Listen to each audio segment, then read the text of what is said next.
Story 1. The Silent Visitor. When I was around 10 years old, my family moved to a small town in New Hampshire.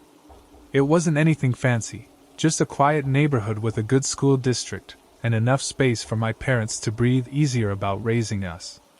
The house we moved into wasn't huge, but it had charm. A wraparound porch, a yard big enough for a vegetable garden, and the real selling point for me, an old, weathered treehouse nestled in the backyard's tallest oak tree. The treehouse wasn't much more than a small wooden platform with 4 walls, a slanted roof, and a rope ladder, but to me, it was perfect. It felt like a secret world, my sanctuary away from the noise of my 2 younger siblings and the stress of school. I'd spend hours up there after dinner, reading by flashlight, or just listening to the sounds of the forest beyond our yard. It wasn't long before the treehouse became my favorite spot. But looking back now, I wish I'd never set foot inside it. The first strange thing happened about a month after we moved in. It was a rainy Saturday afternoon, the kind where the gray sky made everything feel a little heavier. I had been up in the treehouse for about an hour, trying to finish a book while the rain pattered against the roof. The sound was soothing, almost enough to lull me to sleep. That's when I heard the tapping. At first, I thought it was just the rain, but this was different. It was rhythmic, deliberate, like someone was knocking on the tree trunk below. I leaned out of the window, expecting to see one of my siblings playing a prank, but the yard was empty. The tapping stopped as soon as I looked down. I brushed it off, thinking maybe the wind had knocked something against the tree, and went back to reading. But the sound started again, louder this time. 3 distinct knocks. I froze, my heart pounding as I realized it was coming from inside the treehouse. I turned slowly, my flashlight trembling in my hand. The treehouse was small, no more than 8 feet wide, but the shadows made it feel endless.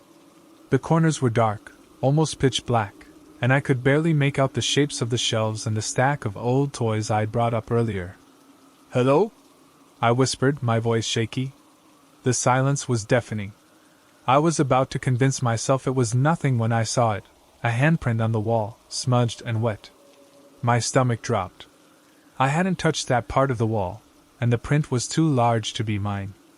I scrambled down the rope ladder as fast as I could, nearly slipping on the wet knots. By the time I hit the ground, I was running, the rain soaking me through as I burst into the house. My parents barely looked up from the living room, brushing off my panic as a kid's overactive imagination. But I knew what I'd seen. For a few weeks, I avoided the treehouse. It was easy to make excuses. The weather was bad, homework piled up, or I was just too tired. But eventually, curiosity got the better of me. One sunny afternoon, I climbed the ladder, determined to prove to myself that nothing was wrong. Everything seemed normal at first. The air smelled of fresh pine, and the treehouse was just as I'd left it. But then I saw something that made my blood run cold, another handprint, smeared on the inside of the door. This one was fresh, the streaks still glistening as if someone had just made it. I backed away, nearly tripping over my own feet. That's when I heard the voice. "Why did you stop visiting?" The words were faint, almost a whisper, but they were unmistakable. I spun around, the flashlight in my hand darting from corner to corner. There was no one there, but the air felt heavy, thick with something I couldn't explain. I climbed down the ladder so fast I ripped my jeans on a loose nail. I didn't care. I bolted for the house, slamming the door behind me. My mom yelled at me for tracking mud through the kitchen, but I couldn't bring myself to tell her what had happened. That night I couldn't sleep. Every creak of the house made me jump, every shadow seemed alive. I thought I was safe until I heard the tapping on my bedroom window. I froze, my heart pounding in my chest. My room was on the 2nd floor, and there was no way anyone could be outside my window. Slowly, I pulled back the curtain. What I saw made me scream. A face was pressed against the glass, pale and featureless, with hollow eyes that seemed to bore into me. Its mouth moved, whispering words I couldn't hear through the pain. I stumbled backward, knocking over my nightstand as the thing outside tilted its head, watching. My parents burst into the room, but by the time they turned on the light, the figure was gone. The window was streaked with condensation, but there were no footprints, no handprints, just the faint outline of a face, fading as the glass cooled. The next morning, I begged my dad to tear down the treehouse. I told him everything, but he just laughed it off, saying I was too old for ghost stories. Frustrated and terrified, I decided to take matters into my own hands. That evening, armed with a can of gasoline and a box of matches, I climbed the ladder one last time. The treehouse was eerily quiet, the kind of silence that made my ears ring. I doused the walls, the floor, the shelves, and then climbed down, striking a match with trembling hands.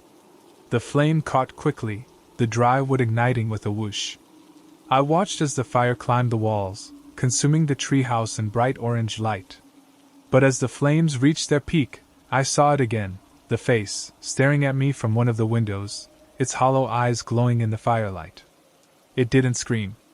It didn't move. It just watched as the treehouse burned. My dad grounded me for weeks after that, furious about the fire. But I didn't care.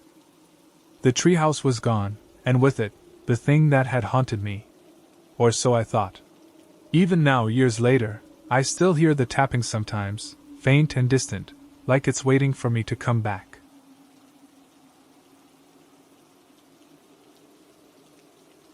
Story 2. The shifting shadows. When I was a kid, my cousins and I used to spend our summers at my grandparents' house in rural Pennsylvania. It was the perfect escape from the city, quiet, surrounded by forests, and with plenty of space for us to run wild. But the best part, at least for us kids, was the treehouse. It wasn't just any treehouse. My grandfather had built it decades earlier, back when my mom and her siblings were little. It was huge, with 2 levels, a proper staircase, and even a little balcony that overlooked the yard. The paint had long since faded, and the wood creaked when you walked on it, but to us, it was magical. A fortress. A clubhouse. A kingdom. We spent hours in that treehouse, playing games, telling stories, and hiding from the sweltering summer heat. But as much as we loved it, there was always something off about the place.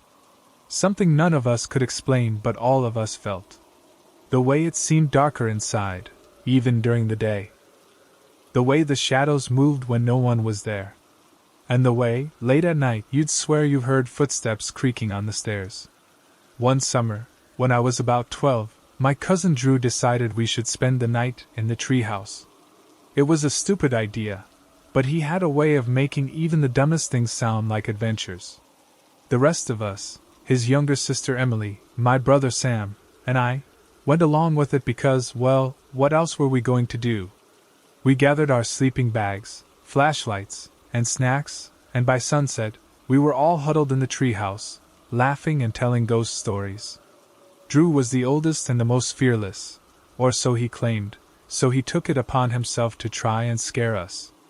"You know this place is haunted, right?" he said, his voice low and dramatic. Emily rolled her eyes. "You're so full of it." "I'm serious," Drew insisted, leaning in closer. "Grandpa told me."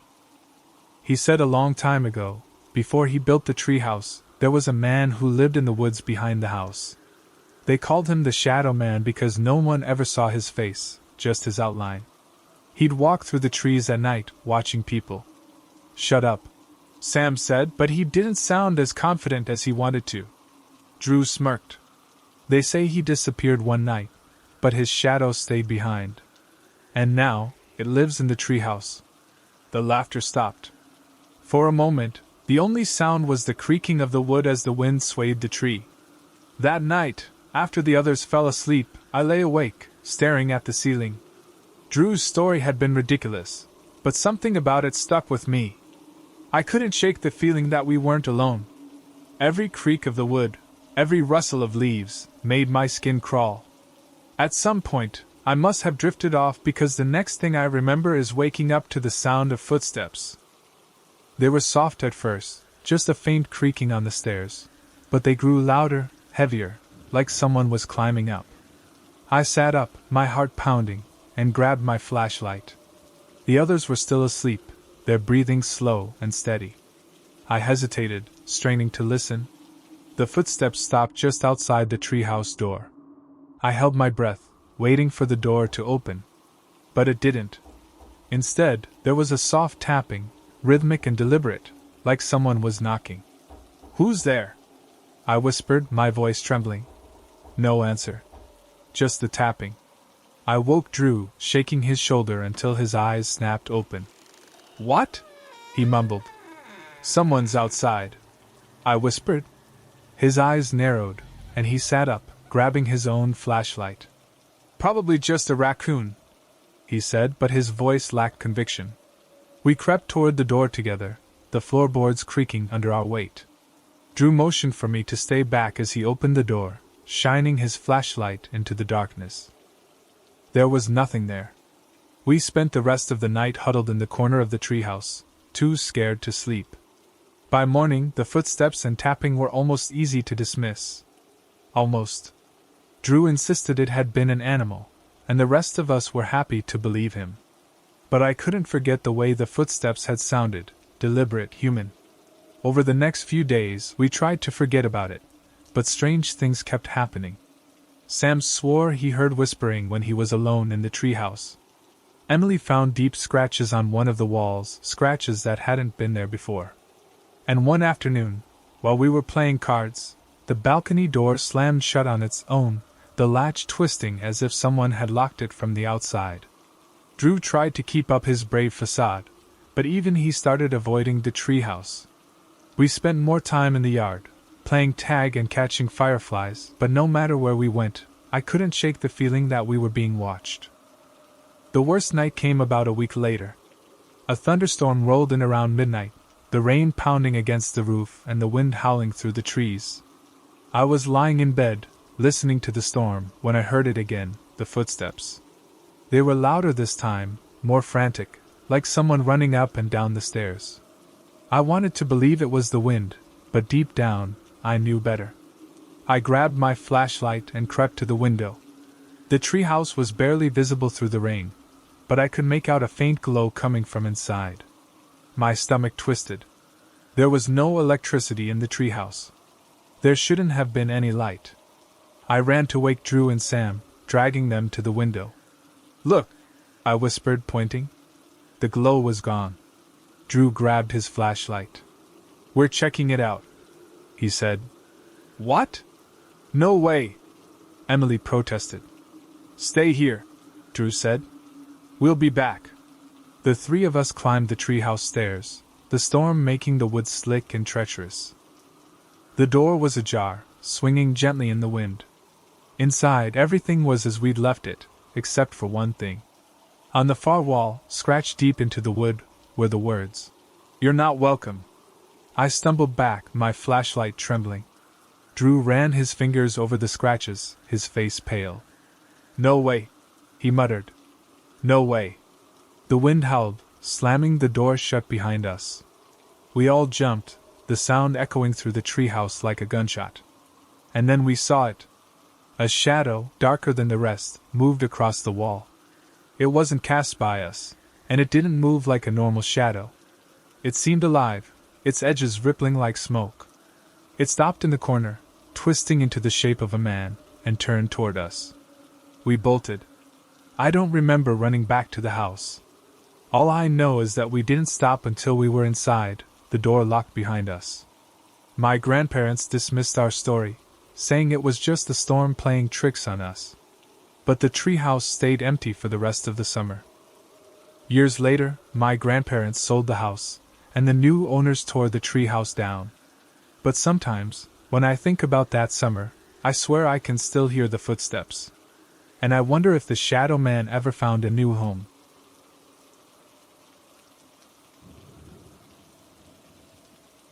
Story 3.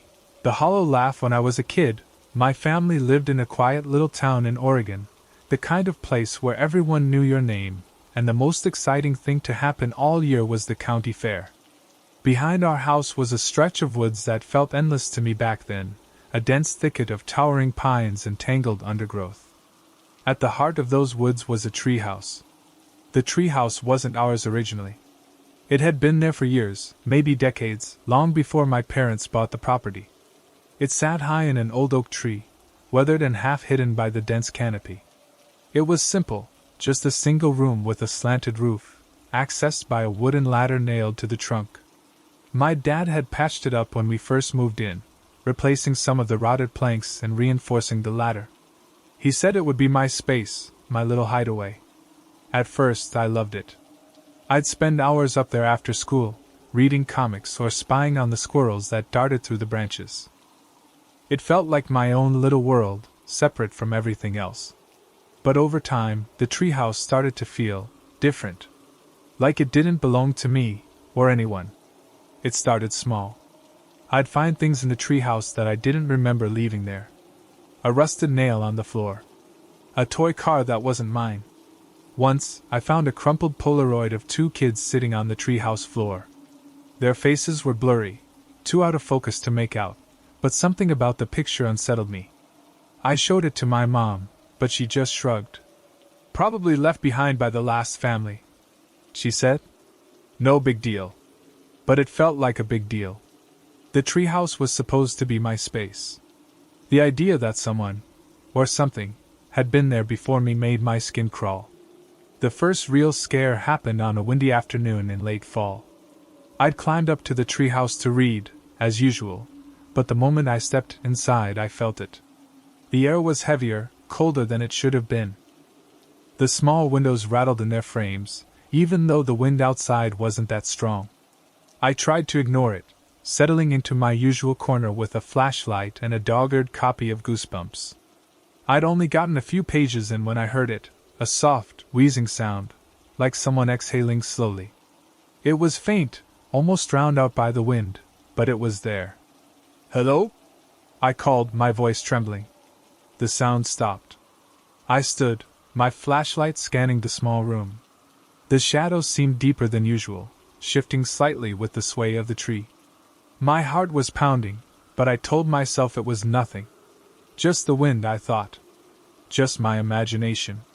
Then I heard the laugh. It was soft at first, almost playful, but there was something wrong about it. Something hollow. It didn't sound like it came from a person. It was more like the echo of a laugh, distant and distorted, as if someone were mimicking the sound but didn't quite know how. I bolted, climbing down the ladder so fast I nearly slipped. By the time I reached the ground, my hands were shaking, and my knees felt weak. I didn't stop running until I was back in the house, slamming the door behind me. My parents didn't take me seriously. "Probably a squirrel," my dad said, laughing. "Those little guys can make some weird noises." But I knew it wasn't a squirrel. For weeks, I avoided the treehouse. The woods, once my playground, now felt ominous. Even during the day, I couldn't shake the feeling that I was being watched. At night, I started hearing noises, faint scratching at my bedroom window, whispers that I couldn't quite make out. I'd wake up drenched in sweat, certain that something was standing in the corner of my room. Eventually, my curiosity got the better of me. I convinced myself that I'd imagined it all, that I was being silly.